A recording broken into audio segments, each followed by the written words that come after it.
गजानन म्हणजे हत्ती. गणपती बाप्पाला हत्तीचे मस्तक लावले, त्यामुळे त्यांना गजानन असे म्हणतात. आता ते हत्तीचे मस्तक का लावले हे आम्ही तुम्हाला आमच्या सिरीजच्या पहिल्या व्हिडिओमध्ये सांगितले आहे.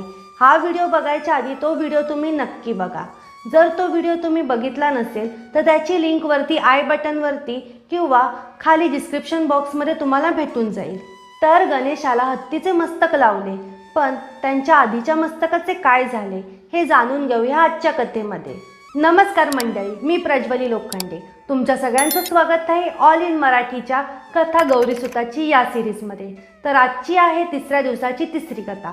चला तर मग सुरू करूया. उत्तराखंडातील कुमाऊं मंडळात असलेल्या अल्मेडा शहरापासून 160 किलोमीटरवर अनेक पर्वतरांगा आहेत. यामध्ये गंगोलीहाट पर्वतरांगेमधील एका पर्वतावर पाताल भुवनेश्वर नावाची गुफा आहे. याच गुहेमध्ये गणपतीचे मूळ मस्तक ठेवण्यात आले आहे. असे सांगितले जाते की गणपतीच्या मूळ मस्तकाचे रक्षण भगवान शंकर स्वतः करतात. गणेशाच्या शिलारूपी मस्तकावर ब्रह्मकमळाच्या आकाराचा दगड आहे आणि त्यातून पाण्याचे थेंब गणेशाच्या मस्तकावर पडतात. पौराणिक संदर्भानुसार त्रेतायुगातील राजा ऋतुपर्ण यांनी ही गुहा पहिली पाहिली होती आणि ते तेथे गेल्याचे पुराणात दाखलेही आहेत. या गुहेच्या चारही बाजूला देवदाराचे घनदाट जंगल आहे आणि या परिसरात अनेक गुहा असल्याचे आढळून येते. यापैकी एका गुहेत भगवान महारुद्र महादेवाचे मंदिर आहे. पाताल भुवनेश्वर येथील मान्यतेनुसार आदि गुरु शंकराचार्य प्रथम या स्थानी आले होते असे सांगितले जाते. इसवी सन पूर्व 722च्या दरम्यान शंकराचार्यांना या गुहेबद्दल साक्षात्कार झाला. येथे येऊन त्यांनी तांब्याचे शिवलिंग स्थापन केले. आजच्या काळात पाताल भुवनेश्वर हे पर्यटनाचे एक केंद्र झाले आहे.